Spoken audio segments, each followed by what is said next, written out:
Bom dia, meu nome é Sidney Fabiani, eu sou o presidente e fundador da Gemelo Data Centers e hoje nós vamos trazer um tema que vai ser bastante importante daqui para frente no mercado de tecnologia brasileiro e mundial, que é o tema dos pequenos data centers compartilhados nas proximidades.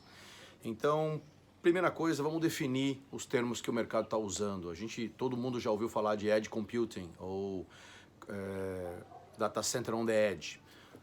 O que é Data Center on the Edge? Bom, Data Center on the Edge é o data center que não está num grande centro, ele está na borda, ele está processando na borda, ele está processando perto do local onde o processamento existe. Então, esse termo ele tem evoluído bastante, o americano tem usado um termo, os americanos têm usado um termo que é interessante, que é o Near Data Center, tá? Ou também o Near Shared Data Center. E esse talvez seja o tema que a gente vai tratar mais profundamente nesse bate-papo de hoje. O que é o Near Shared Data Center? Bom, como o próprio nome está dizendo, é um data center que está nas proximidades da empresa que vai contratar, tá? E ele é shared, ele é compartilhado. Então, imagina que ao invés de você que está numa cidade qualquer, que não sejam os grandes centros brasileiros, onde tem data centers disponíveis para colocation no Brasil hoje? Então, São Paulo tem quase 90% de toda a capacidade de data centers do Brasil, quase 90%. Sobram algumas poucas cidades como Rio, Brasília, Belo Horizonte, Fortaleza e mais uma ou duas que tem data centers de primeira linha. Vamos esquecer aqueles data centers da geração anterior, vamos esquecer data centers que eram de telecom e foram adaptados, porque nenhum deles tem nada nem parecido com uma classificação tier. Então, assim, pensando em data centers de última geração, nós temos não mais do que 5 ou 6 cidades do Brasil que tem. Então, você tem a grande São Paulo, se a gente pode chamar isso de uma cidade apenas, né? E mais umas 5 ou 6 aí. Então, considerando essa limitação, a ideia do Near Shared Data Center, ela vem e se encaixa como uma luva. As empresas cada vez mais têm que processar nas proximidades de onde elas estão. Por quê? Porque com internet das coisas, com processamento de inteligência artificial, com learning, tudo isso ele determina uma capacidade, uma demanda de processamento muito pesada. E nessa demanda de processamento, você está distante de onde está processando, a latência ela complica bastante por alguns motivos. Pelo tempo de resposta, é claro, que é óbvio, mas também pelo custo que ter um processamento acontecendo, por exemplo, numa cidade do norte e um cliente na cidade do norte, o processamento acontecendo, por exemplo, em São Paulo ou em Fortaleza, o custo que isso iria representar. Então, começa a surgir no Brasil, e já existe aí nos Estados Unidos e em alguns países da Europa, a seguinte modalidade. O provedor de serviços, muitas vezes uma telecom, ela vem e oferece um data center na cidade onde o cliente está. Então, a primeira pergunta é, bom, peraí, eu vou pagar para um data center inteiro? Não, a ideia é do data center compartilhado. Então, imagina que um cliente qualquer está em Belém e ele precisa de determinada capacidade de processamento. Para o nosso exemplo aqui, vamos dizer que ele precisa de 5 racks em colocation, ok? Ele tem algumas opções. Ele pode colocar esses racks dentro da sua própria empresa e fazer um investimento num data center on-premises. Isso vai custar, para 5 racks, 3 milhões de reais, 3,5 milhões de reais. E mais a manutenção na ordem de uns 10% ao ano para manter isso funcionando indefinidamente. Então você tem um investimento aí importante que muitas empresas optaram por fazer, né? Não é à toa que nós temos hoje cerca de 100 data centers em operação no Brasil, 98% deles, 98, talvez 99, não estão em São Paulo, na cidade de São Paulo, tá? Então, por que isso? Porque as empresas sentiram a demanda, a necessidade de processar próximo de onde estão e analisaram a possibilidade de processar em São Paulo e manter suas operações distantes e descobriram que o custo de conectividade, baixa latência e manter esse sistema longe da sua empresa era muito, muito alto. Então optaram por ter um data center on-premises. Ok, isso resolve totalmente o problema. Vamos para essa opção que a gente está falando agora. Imagina que essa mesma empresa procure a Gemelo ou uma telecom que tem essa oferta, e daqui a pouco vão ter várias que vão ter essa oferta, e diga o seguinte, eu quero ter 5 racks aqui na minha empresa, eu preciso. Essa empresa responderia da seguinte maneira, ok, eu vou colocar um data center, vou fazer uma análise de demanda e colocar um data center nas proximidades da sua empresa. O que é proximidade? Qualquer local que a gente possa conectar por fibra apagada, então 5 km, 6 km, não muito mais do que isso, tá? A gente conecta por fibra apagada por 2 caminhos redundantes e é como se o cliente, como se o data center estivesse dentro da empresa do cliente, mas ele não está. Esse data center não vai vir com 20 racks, com 5 racks, ele vai vir com, por exemplo, 20 ou 30. Então, imagina que a gente coloca um módulo da Gemelo com 20 racks, só ativa os primeiros 5, ativa o data center como um todo, mas só os primeiros 5 racks. O que quer dizer só ativar alguns racks? Significa que os demais 15 racks que estão nesse módulo, eles não têm nada de elétrica. Então, se você abrir o quadro elétrico está lá montado só para 5 racks. Disjuntores plug-in dos demais 15 racks não estão. Então não tem o disjuntor plug-in, não tem o chicote que conecta esses disjuntores com o rack, com esses 15 racks, não tem as PDUs nesses racks. Então a elétrica, nada da elétrica desses 15 racks está lá.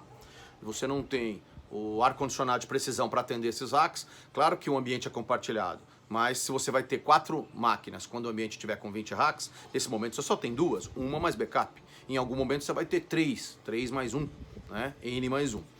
Também não tem ar-condicionado de precisão, os de crescimento, não tem os módulos de UPS para o crescimento, então muitas vezes a inteligência já está lá, mas os módulos de bateria não, ou nesses modulares que são semi-modulares, que a gente põe o módulo inteiro com bateria e inteligência, você vai acoplando, ele faz um estaqueamento, né? Então as grandes todas têm esse tipo de UPS, a gente usa bastante. Então num data center de 5 racks eu traria, por exemplo, um módulo X e um Y de 20 kVA, ok? E conforme esse data center fosse crescendo, eu boto mais 2 módulos de 20, mais 2 módulos de 20, mais 2 módulos de 20. Se ele é maior, de 30, de 40, não importa, tá? Então não temos a elétrica, não temos os ar-condicionados, não temos os UPS e não temos o cabeamento estruturado para estes 15 racks. Mas o cliente que nos contratou, o cliente número 1, como a gente vai chamar aqui, ele recebeu os 5 racks dele perfeitamente operacionais e começou a trabalhar, ok? Então a empresa faz um investimento, essa telecom ou a própria Gemelo, faz um investimento para instalar esse data center. Mas não é um data center de 30 milhões de reais, é um data center com 20 racks e com apenas 5 ativos. Esse data center não vai custar muito mais do que aqueles 3 milhões de reais, 3 e pouco milhões de reais que o cliente pagaria se fosse dentro da casa dele, tá? Quer dizer, óbvio, o custo adicional disso é o risco que essa empresa que está oferecendo corre, mas esse é o nosso negócio. Então, o cliente recebe exatamente o que ele receberia dentro da casa dele, só que nas proximidades da casa dele. Por isso, near. Tá? Ele não tem um data center mais on-premises, não tem um data center dedicado. Ele tem um data center compartilhado. Por isso, shared. Tá? Então, near shared data center. Fácil de entender. Então, com essa oferta, isso a gente resolve o problema de uma grandíssima quantidade de clientes que não querem investir antecipadamente para ter um data center de casa. Querem o serviço de um data center. Imagina que qualquer cidade do Brasil poderia ter esse serviço. Ah, mas espera aí, eu estou numa cidade que tem poucas possibilidades de clientes e eu preciso só de 2 ou 3 racks. Não tem problema. Em vez de a gente vir com um módulo de 30 ou de 20, a gente vai vir com um módulo de 10 e te entregar teus 3 racks. Ok? Então, isso vai mudar totalmente o mercado. É isso que eu tenho chamado da revolução do data center compartilhado nas proximidades, ou do Near Shared Data Center. Então, esse é o primeiro conceito que a gente ia tratar hoje. Bom, alguns vão me perguntar, mas por que isso está acontecendo? Bom, essa resposta é um pouco mais complexa, mas eu eu tenho estudado bastante ela. Então, vou dividir em duas etapas. Primeiro, o que o mercado está achando? E aí vamos falar de Brasil. Tá? Eu, nos meus 30 anos de executivo de tecnologia, eu aprendi que tudo o que acontece nos Estados Unidos, não na Europa ou na Ásia, mas tudo o que acontece nos Estados Unidos em algum momento acontece no Brasil. Pode demorar menos, pode demorar mais, mas acaba acontecendo. Primeiro ponto é, isso já está acontecendo no mercado americano. Segundo ponto, vamos falar no mercado brasileiro. A pesquisa do Data Center Dynamics é muito interessante. Ela acabou de ser realizada aí, alguns meses atrás. E o que ela mostrou? Ela mostrou que 42% dos executivos de tecnologia no Brasil, dos dirigentes de tecnologia, acham que o micro data center, esse data center pequeno, vai revolucionar o mercado. Por vários motivos, pela hiperconvergência, a redução do tamanho dos equipamentos de TI e assim por diante. Bom, 48% destes executivos acham que vão ter alguma solução do tipo Edge Computing, ou Edge Data Center, ou Near Shared Data Center, ou seja, vão contratar este tipo de solução. E aí a pergunta que é, quando? Metade desses executivos que dizem que vão contratar nos próximos 5 anos. Então, para isso acontecer, as tratativas têm que começar daqui a pouco. Então, a gente já percebeu isso no mercado, a gente já percebeu que o mercado está se movimentando nessa linha e a gente tem hoje 4 propostas colocadas em negociação para esse tipo de data center já em negociação final e pelo menos mais umas 8 ou 10 em tratativas iniciais. E de todos os tamanhos, tá? Eu tenho hoje um data center de 240 racks que a gente está negociando nesse modelo de colocation, não é vender data center, é um colocation, onde o cliente vai começar com um pouco mais de 40 racks, então 2 módulos de 30, tem 60, ele começa com 40, e a gente vai acoplando módulos conforme ele vai crescendo, eventualmente podendo chegar até 240 racks. Eu tenho propostas de 5 racks, a gente vai botar um data center de 20 e entregar 5 para o cliente. A gente tem uma outra de 14, onde a gente vai botar um de 30 e entregar 14 para o cliente e poder crescer em outros módulos de 30. Então, tem bastante coisa acontecendo nesse mercado. Então, metade dos executivos que dizem que vão assumir, que vão ter algum tipo de tecnologia desse tipo nos próximos anos, diz que vai fazê-lo em no máximo 5 anos. Então isso é bastante relevante, né? 25% do mercado, 1/4 do mercado já tomou essa decisão. Tem um monte de gente que vai tomar ainda, quando perceber que os valores e a forma de pagamento são totalmente diferenciadas, né? Você tira da tua empresa o investimento imobilizado, o CAPEX deixa de existir. Bom, o terceiro ponto que eu quero abordar desses motivos é o seguinte. Bom,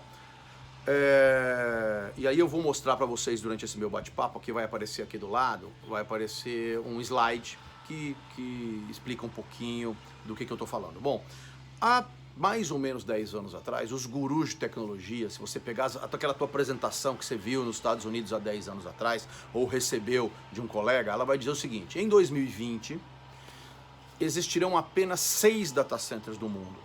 E nós todos estaremos com os nossos serviços, sejamos pessoas físicas ou jurídicas, dentro desses 6 mega data centers. Os gurus estavam pensando na Amazon, no Google, na Microsoft e assim por diante. Bom, não dava para estar mais errado do que isso, né? Mas eu aprendi também nos meus 30 anos que os gurus estão sempre errados, tá? Eles só conseguem muitas vezes trilhar o caminho, tá? Eles conseguem mostrar o caminho, mas nunca trilhar o caminho, né? Quem assistiu Matrix sabe muito bem do que eu estou falando, quer dizer, tem uma diferença muito grande entre saber o caminho e trilhar o caminho. Então, nós que trilhamos o caminho, sabemos que não é bem assim, aliás, está muito longe de ser isso. O que a gente percebeu? A gente percebeu no mercado que nós, pelo menos onde a gente consegue enxergar, 100% das aplicações hosteadas em data centers de mega porte em algum outro país não vai acontecer, né? Não vai acontecer, talvez enquanto eu for executivo de TI, eu acho que eu tenho mais uns 20 anos de executivo pela frente. Então, dito isso, por quê? Primeiro motivo, alguns de vocês já estão esquecendo dele, mas é um grande motivo, o Wikileaks. O Wikileaks, o que tem a ver isso? Bom, a gente achava, antes do Wikileaks, que o governo americano, os governos chineses, russos e esses governos que traçam essa guerra que acontece nos bastidores, esses caras estavam interessados em informações bélicas.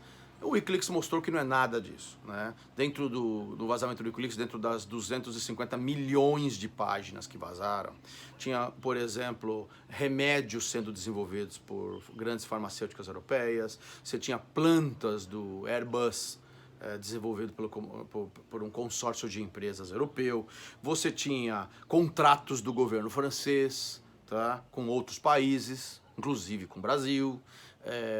Então, quer dizer, o que isso tem a ver com guerra, ou pelo menos com inteligência para guerra? Nada, né? Quer dizer, tem a ver com domínio do comércio mundial de algumas nações. Então, a gente percebeu que o dado das empresas não está, ele não está seguro na nuvem. Tá? Ele não está 100% seguro. Então, o que os grandes especialistas perceberam? Que a única maneira de resolver esse problema era separando o dado da empresa em dois blocos. Bloco 1, o que pode ir para a nuvem, e se vazar ninguém vai morrer. Então, o teu site, o que é o teu contato com o teu cliente, esse tipo de coisa, é claro, vai ter que estar na nuvem ou vai ter que estar de alguma maneira com acesso pela internet. E o dado crítico da sua empresa, aquele que se vazar para o teu concorrente te prejudica, se vazar no mercado te prejudica e assim por diante. Então, esse dado, que a gente chama do dado core, ele tem que estar sob responsabilidade da segurança da sua empresa. Então você separou o dado em dois e um deles tem que estar sob responsabilidade de segurança da sua empresa e não da Amazon ou do Google, ok? Se é isso, então não tem como você estar na nuvem pública. Então você tem que estar debaixo de um equipamento que você tenha controle. O teu firewall, o teu servidor, o teu storage, a tua rede. Então, eu vou ter que estar o data center dentro de casa? Não é verdade. Se esse data center tivesse conectado por uma fibra ou duas fibras para ter caminhos redundantes, você também teria essa mesma segurança. Bom, dito isso e separado esse dado, sobraram duas opções. Uma, ter o seu data center on-premises, na tua casa, ou ir para um colocation, ok? Ou, melhor ainda, um data center local e um colocation. Ok, vamos acertar aqui a imagem. Um data center local ou um colocation. Mas se você está longe de um dessas 5, 6 cidades que eu comentei, como é que você vai para um colocation? Você não vai, porque a latência e o custo de transporte de dado inviabilizam. Então, só sobrou data center local. Ok, é verdade. Dentro do data center local, você tem duas opções, como a gente pode ver aqui no slide, né? Você tem duas opções. Primeira opção é um data center dedicado, ou seja, dentro da sua empresa dedicado. Tá? E a segunda opção, um data center compartilhado, shared, ok? Então, você passa a ter essas duas opções. A primeira é óbvia, vocês já conhecem, a Gemelo tem 100 data centers espalhados pelo Brasil, então você já conhece essa opção. A segunda opção é Gemelo, ou operadora, depende do teu acesso aí, quem está na tua região, eu quero um data center compartilhado aqui na minha região. Se a operadora não tem um acordo com a Gemelo, por exemplo, ela vai te dizer, pô, não tem jeito, o data center vai custar 30 milhões de reais, como é que você vai me pagar isso? Por causa de 5 racks, de 10 racks, de 3 racks. Não, é que você não conhece o Near Shared Data Center. Então, se ele conhece, ou se você chamou a Gemelo, você vai ter o quê? Você vai ter uma oferta de um data center compartilhado aí pertinho, tá? E aí, pagando por rack. Quanto custa esse hack? Depende muito, tem que analisar um pouco, tem que analisar a cidade, tem que analisar uma série de coisas, mas o mais importante é que não é muito mais, ou nem menos, é claro, mas é razoavelmente parecido com o que custa um hack hoje de um data center de primeiríssima linha em São Paulo. Quanto esse hack custa? 14 a 20 mil reais por mês, mais ou menos, tá? Mas eu ouvi falar que tem gente vendendo por 10 ou 12. Não é bem assim. Quando você compra num data center, o que ele vai te obrigar? Ele vai te obrigar em algum tempo, 12 meses, 24, a ter uma série de serviços com ele. Então é muito comum você achar, às vezes, um hack por 12 mil reais. Só que quando você lê aquelas letras miúdas do contrato, ele diz assim, em no máximo 24 meses, ou na renovação, né, o data center vai chegar e falar, aqueles 12, ou são 20, ou mantém o 12, mas você contrata mais 8 mil reais em outros serviços, que às vezes você nem precisa. tá? Como suporte de nível 3, como monitoria, como banco de dados e coisas desse tipo, tá? Então tem que tomar um pouco de cuidado com isso, o que não acontece no Near Shared Data Center, porque o negócio das empresas, como padrão inicial, é vender o colocation aí nas proximidades de onde você está. Então, você vai contratar racks on demand, vai crescendo, você vai aumentando, ok. O que você ganha com isso? Primeiro, não faz um investimento imobilizado. Segundo, tem um especialista em data center te vendendo data center. Você não pode achar que você vai ter um funcionário teu que entende mais de data center do que um funcionário de uma empresa que fabrica data centers como a gente, tá? Então, esse é o segundo grande ponto, quer dizer. Terceiro, você vai ter um data center certificado Tier 3. Você não teria isso dentro de casa, ou dificilmente teria, né? Seria caro. Então, você vai ter um data center certificado Tier 3 pela norma TIA 942, com certificado, validação online, com aquela coisa toda. Legal, terceiro grande ponto. Quarto ponto, tá? Totalmente on demand. Pô, você vai construir um data center com 10 racks, só precisa de 5? Nesse caso, você tem que comprar, você aluga, contrata 5, mas quando você precisar de 6, tá lá. Então, o on demand, ok? O quarto ponto, com a manutenção absolutamente inclusa, ou seja, você não tem nada a ver com a manutenção é feita por um terceiro especialista. Ok. E talvez um dos pontos mais importantes. Essa empresa vai estar, esse data center que está aí na sua cidade, no seu bairro, ele vai estar conectado com o link dos grandes data centers. Então isso passa a te dar serviços que você não tinha antes. Vou te dar um exemplo, que você nunca teria se tivesse o data center dentro da sua casa. Processamento sazonal. Em vez de você comprar um monte de servidor, que você, durante 27 dias do mês você usa 30%, e no dia 3 dias por mês, quando você processa uma série de outras coisas, você vai perto de 100, você compra só 1/3 de servidor, e nesses 3 dias do mês você faz processamento sazonal, processa em outro lugar. O dado vai para São Paulo, por exemplo, vai para Fortaleza, vai para qualquer outro lugar onde tem um grande data center conectado nessa rede, processa lá e volta, pronto. Então, você ganhou processamento sazonal, você ganhou backup de longo prazo, você ganhou armazenamento on demand, você ganhou disaster recovery, você ganhou suporte de terceiro, de quarto nível, de especialistas. Quer dizer, eu preciso ter 2 caras de banco de dados? Não, tem um só. O segundo cara, na falta do meu primeiro, eu uso desse fornecedor. Ele vai te dar tudo on demand, porque você já tem um contrato com ele. Então, suporte de terceiro e quarto nível on demand, monitoria de classe mundial. Então, quer dizer, você ganha uma série de serviços que você não teria se você tivesse um data center on-premises dentro da sua casa. Então, esses são os motivos que vão fazer com que o mercado daqui a 5 anos seja outro mercado. Não esse que a gente conhece hoje, onde o CEO, o CIO sentado na cadeira, ele pensa assim, pô, meu sonho é ter um data center Tier 3 aqui dentro do meu quintal. Esse sonho, para algumas empresas maiores, vai continuar, vai ter um principal, e o segundo data center a gente imagina que vai ser, sim, compartilhado nessa modalidade de Near Shared Data Center. Mas para muitas empresas, o Near Shared Data Center vai ser o data center principal, e o secundário também. Ok? Senhores, foi muito bom estar com vocês novamente. Não deixe de nos seguir nas nossas redes sociais para ver as novidades da Gemelo, no Gemelo Data Centers no Facebook, no nosso Instagram, e me sigam, por favor, também no LinkedIn e no nosso site. Muito obrigado e até a próxima.